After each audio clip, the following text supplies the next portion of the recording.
Hey everybody, welcome to the band room. Today we're going to do a little talking about cut time.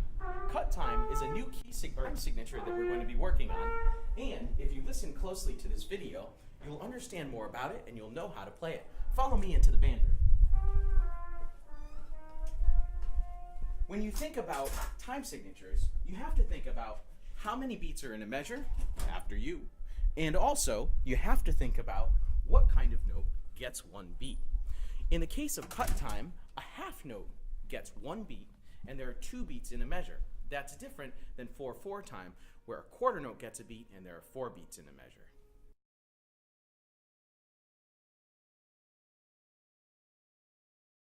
Here are some important tidbits about time signatures. The time signature you're most used to seeing is the time signature 4/4. It's also referred to as common time and can be marked with a C. The top number tells us that there are four beats in a measure. The bottom number tells us that a quarter note gets one beat. The new time signature we're talking about in cut time stands for 2/2 time. The top number tells us there are two beats in a measure. The bottom number tells us that the half note gets one beat. It is sometimes referred to as 2/2 or sometimes referred to with the cut time symbol. That's a C with a vertical line through it. You'll notice that both the measures behind me on the board look like they have the same number of beats in them. Now, take a look at the time signature. In 4/4 time, we enumerate this measure as 1, 2, 3, 4. It would look like that. In 2/2 time, or cut time, we would enumerate the same grouping of notes as 1 and 2 and. This is because one half note gets a beat instead of the quarter note getting the beat. The reason a composer might write in cut time instead of 4/4 time is to make it easier to read faster rhythms. For instance, look at the board behind me. You'll notice that these two rhythms look distinctly different. We have eighth notes, 16th notes, eighth notes, and quarter notes. Whereas in our cut time version, we have quarter notes, eighth notes, quarter notes, and half notes. These rhythms, though, would feel the same. The top would be 1 and 2 and a 3 and 4. Down at the bottom, we would have 1 and 2 and a 1 and 2. If you clap those rhythms, you'll notice that they're the same thing. Ba, ba, ba, ba, ba, ba, ba, ba, ba.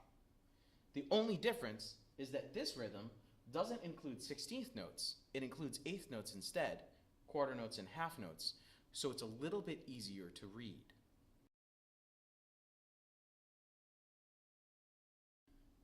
Go ahead and open up your Essential Elements book to page 8. Pause the video while you do so.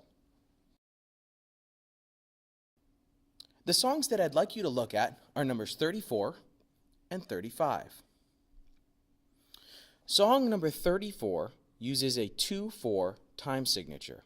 This means that there are two beats in a measure and that the quarter note gets one beat. We would enumerate number 34 as 1 and 2 and 1 and 2, 1 and 2 and 1, 2, 1 and 2 and 1 and 2 and 1 and 2 and 1, 2. You may write in that enumeration now. Pause the video while you do so.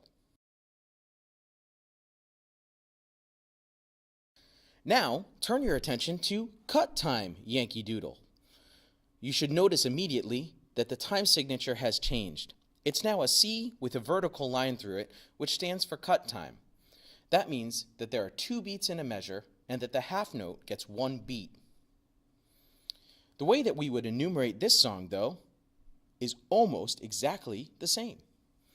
1 and 2 and 1 and 2, 1 and 2 and 1, 2, 1 and 2 and 1 and 2 and 1 and 2 and 1, 2.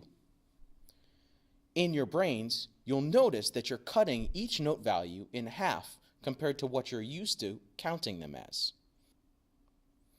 It's very important when you're playing a cut time song that you're tapping your foot to the half notes or setting a metronome to the half note tempo. Try not to count in 4 when you're working in cut time because it will make future rhythms more difficult. Be sure to complete the unit guidelines and the project in order to complete the unit. All of that can be found below. Good luck!